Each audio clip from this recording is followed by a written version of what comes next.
They say light and darkness were born apart, but the ancients knew better. They knew that every radiance casts a twin. When Isis came forth, beloved of the sun, crowned in gold, another emerged beside her. Her name was Nephthys. Her cry was softer, her eyes deeper. And where Isis gathered worship, Nephthys gathered silence. From the first breath, she was made to serve the margins, guardian of endings, keeper of the unseen gate. While Isis raised temples of devotion, Nephthys kept vigil in the shadows those temples cast. The gods called Isis life, they called Nephthys death. But they forgot, death is not an ending, it's the echo that reminds life it exists. Nephthys walked the border between both worlds. She did not glow, she did not command. She listened to the cries of those lost between realms, to the silence that even gods feared to touch. She was born beside radiance, yet unseen by it. And maybe that is why her power grew where no one looked.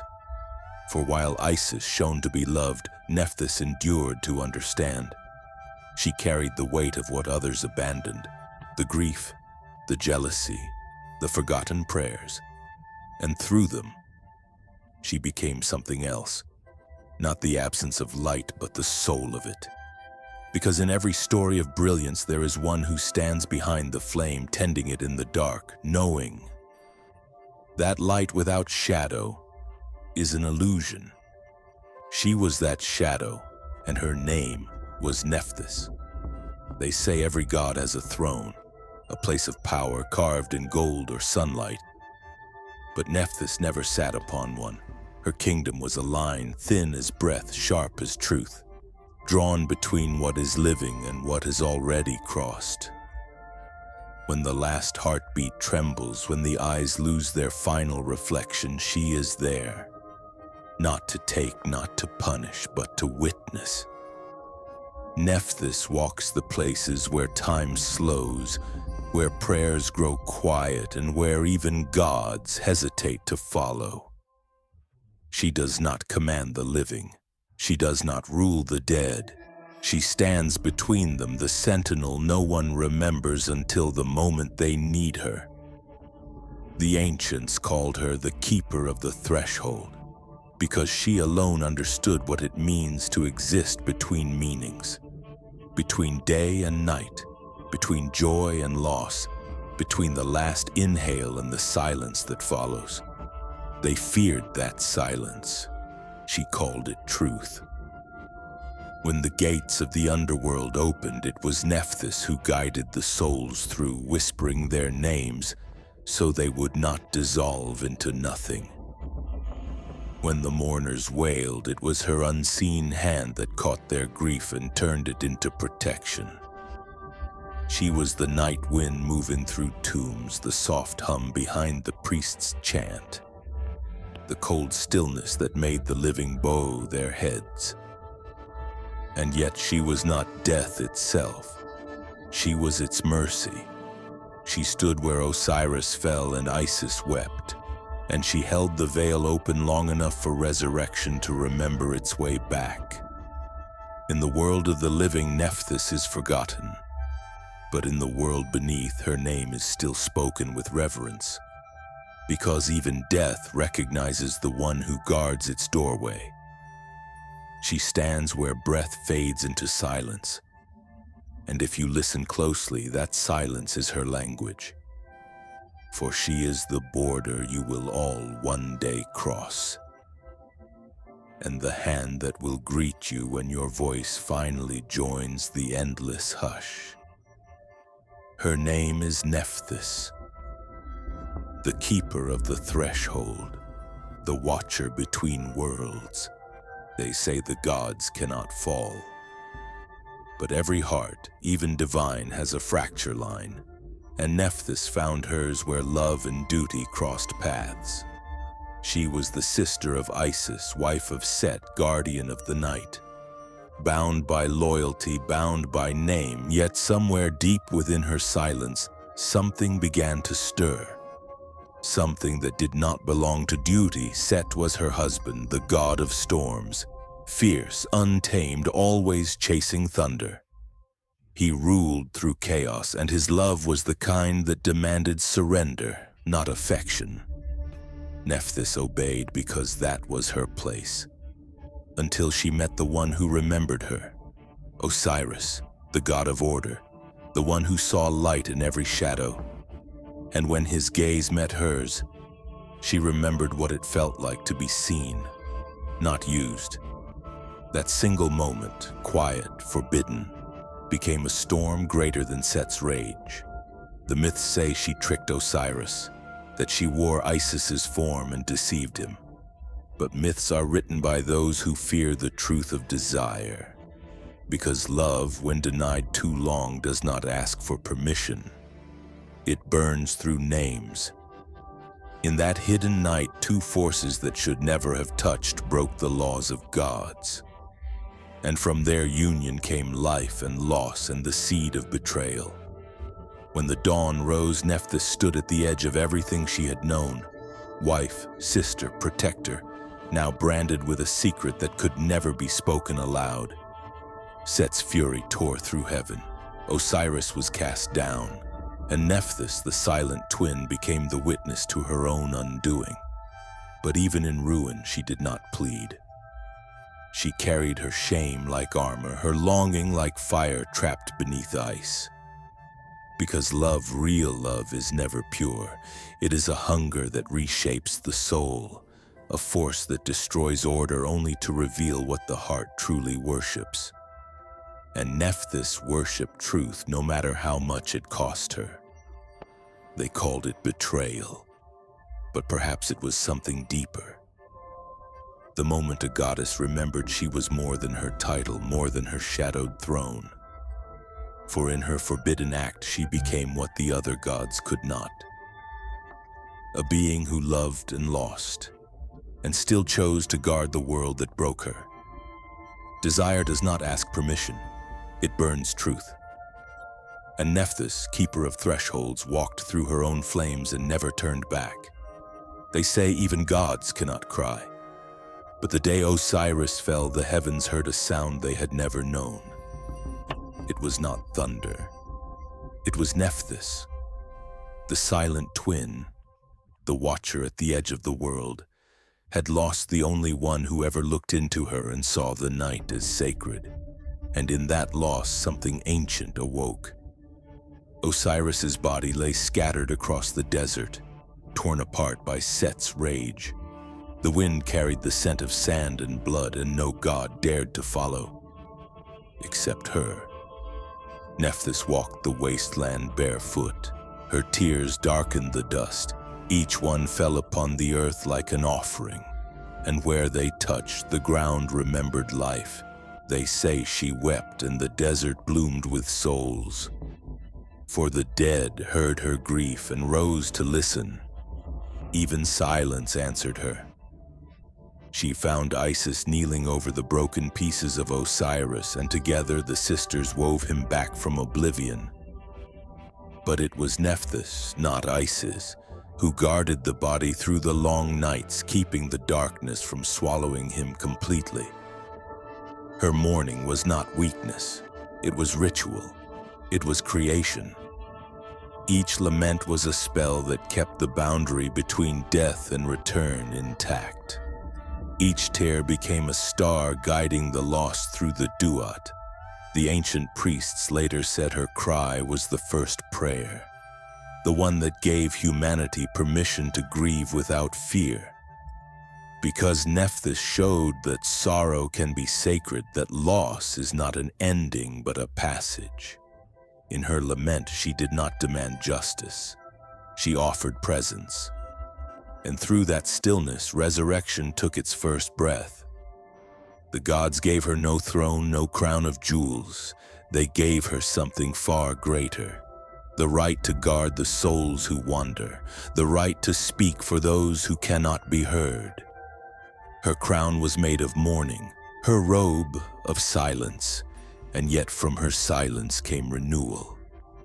When the living cry out in despair, when the dying whisper into the void, it is her name that moves through the dark.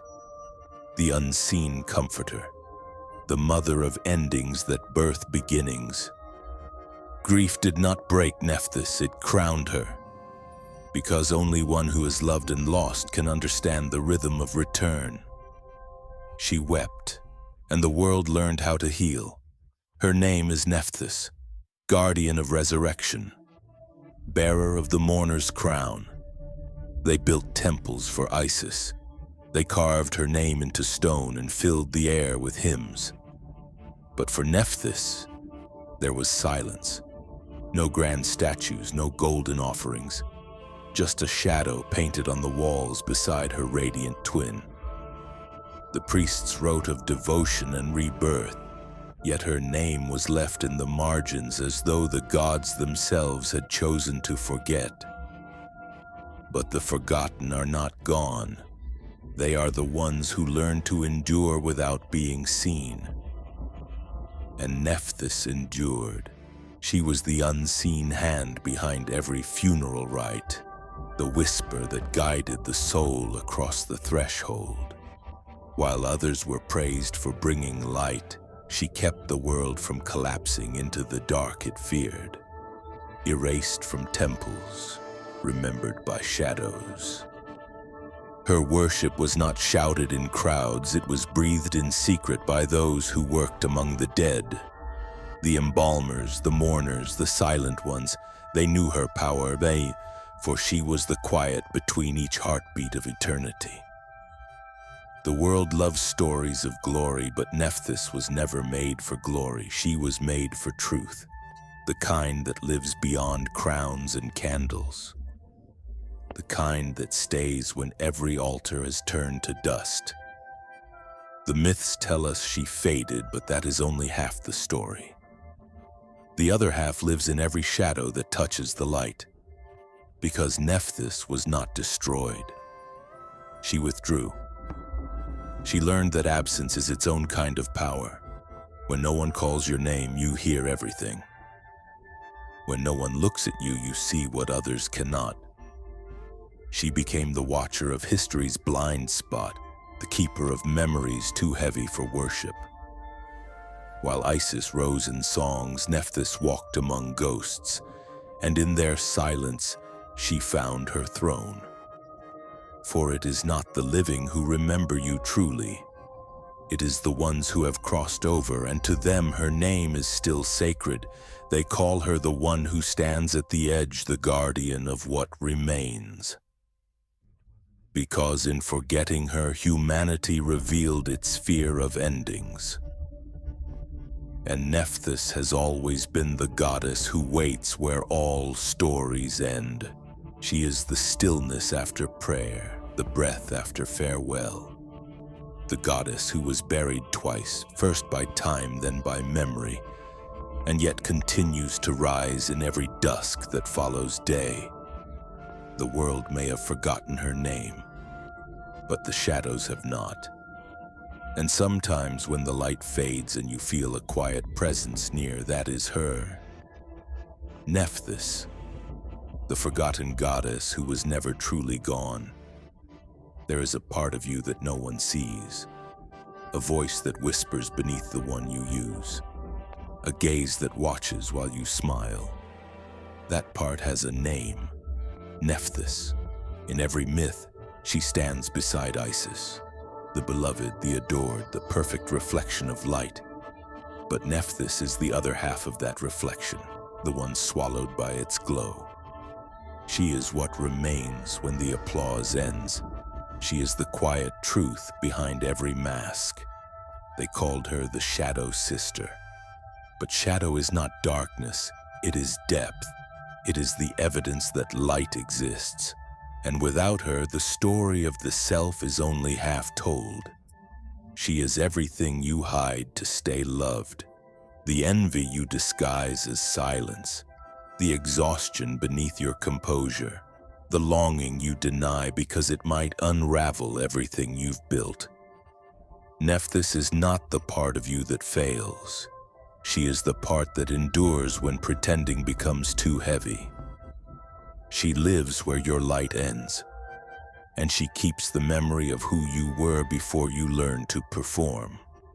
In her myth, she is forgotten, overshadowed, mistaken for weakness, but her power lies in knowing the unseen. While Isis rules the visible world, Nephthys guards the invisible one, the realm of emotion, intuition, loss, and transformation. You've met her before. Each time you bite your tongue to keep the peace. Each time you feel joy for someone you love and jealousy in the same breath. Each time you weep quietly so no one will call it weakness. That is her voice speaking through you. She is not there to shame you. She is there to remind you that you are whole, that your love and your rage, your patience and your hunger are all threads of the same divine fabric. The ancients carved her name in darkness because they understood. To truly know yourself, you must walk beside your shadow, not run from it. Nephthys stands at that threshold holding a mirror, not of glass but of memory.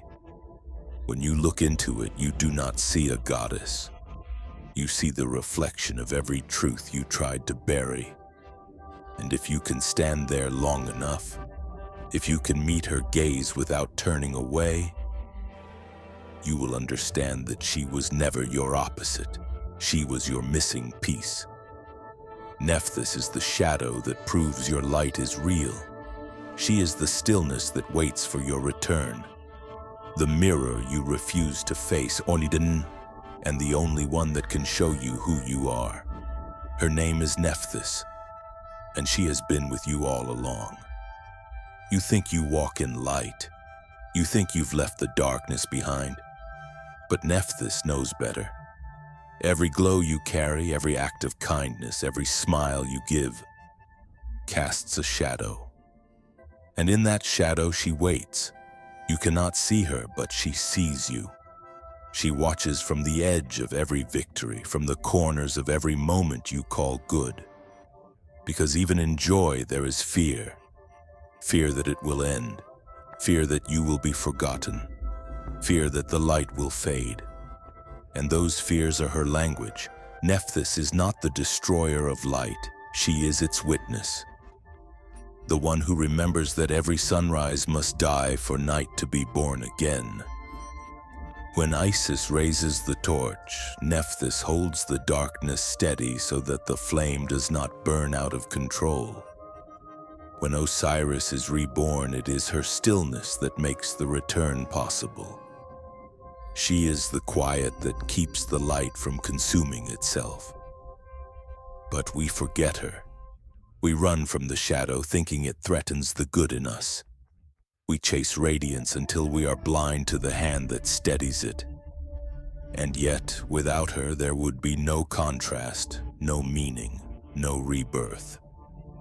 Nephthys teaches that the shadow within the light is not evil, it is balance. It is the reminder that creation and decay are sisters, that love and loss share the same breath. She lives inside every flicker of doubt, every whisper that asks, "What if the light leaves me?" But here is her truth. The light does not die when darkness comes. It rests, and she guards that rest. So when your strength fades, when your heart feels heavy under its own brightness, it is Nephthys who wraps you in quiet. She does not ask you to shine, only to remember that even the sun sets to survive. She stands just behind your confidence, where the tears hide, where the voice trembles before it speaks. And when you finally look inward, past the noise, past the need to be perfect, you find her, waiting. Her eyes are calm. Her hands are open. She does not demand confession, only acknowledgement. Because the shadow within the light is not your punishment. It is your companion, and she is its keeper. Nephthys does not seek worship. She seeks recognition. For she has been there from your first breath, and she will stand beside your last. The world may never see her, but she sees you, fully, endlessly, without fear. Her name is Nephthys, the shadow within the light, the watcher who never turns away.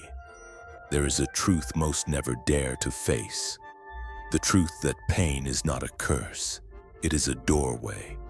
And Nephthys stands on the other side. When your strength fades, when your heart breaks in silence, when no one sees what you hold inside, that is where she begins. Your pain is not punishment, it's passage. Nephthys does not come in the daylight. She waits in the still hours when everything you've built feels fragile, when the mask starts to slip, and the noise of the world finally quiets enough for you to hear her voice. She does not ask for faith. She asks for honesty. To admit that you are tired, that you are hurting, that you have carried too much for too long. Because it is in that confession, the kind spoken only in the heart, that transformation begins. She teaches that the parts of you you've buried are not wrong. They are guardians. Your grief protects your compassion. Your fear sharpens your awareness. Your loneliness keeps you reaching for connection. These shadows do not destroy you, they define you. Nephthys is the goddess of thresholds, and she knows what it means to stand between worlds. She knows what it costs to hold both love and loss in the same breath. That is why she comes when you think you have failed. Because in failure she sees rebirth. The ancients painted her wings outstretched behind the dead, not as a warning, but as shelter. They understood death was not an end, but a movement, a crossing. And every human sorrow mirrors that same journey. You lose something, you grieve, you change. And then you rise, not as who you were, but as who you were meant to be. Nephthys does not erase the pain, she sanctifies it. She shows that endurance is not silence, it is sacred work.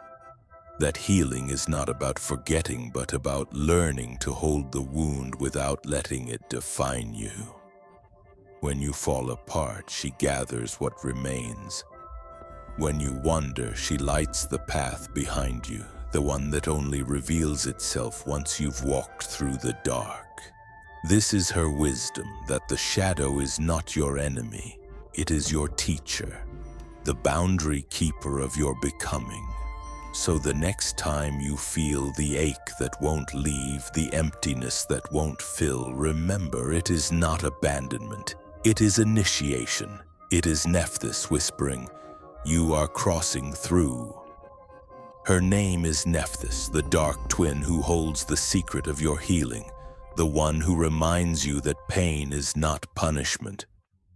It is the passage that makes you whole. They told you the light was the goal. They told you to climb toward it, to abandon what trembles beneath your own skin. But Nephthys waits there, in the dim space you refuse to name. She does not demand worship. She does not promise safety. She whispers one truth that every soul must one day face. You cannot reach the flame without touching the veil. Nephthys is not the goddess of endings, as they say. She is the still breath before rebirth, the hush between what was and what dares to be again. She moves in your forgotten emotions, in the ache you silence to seem strong, in the memories you bury because they threaten your calm. Yet it is there, no, in that hidden chamber, that she builds her temple. She asks you to stop running from the night, to stand in it, to feel its weight, because the same darkness that frightens you is the soil where your light was born. To know yourself fully, you must walk where Nephthys walks, between the sacred and the broken, the mortal and the divine. She wants you to understand this. You are not only the rising flame, you are the veil that softens its glow. You are both revelation and restraint. When you accept that truth, when you stop fighting the parts of yourself that dwell in shadow, you don't lose your light. You finally become it.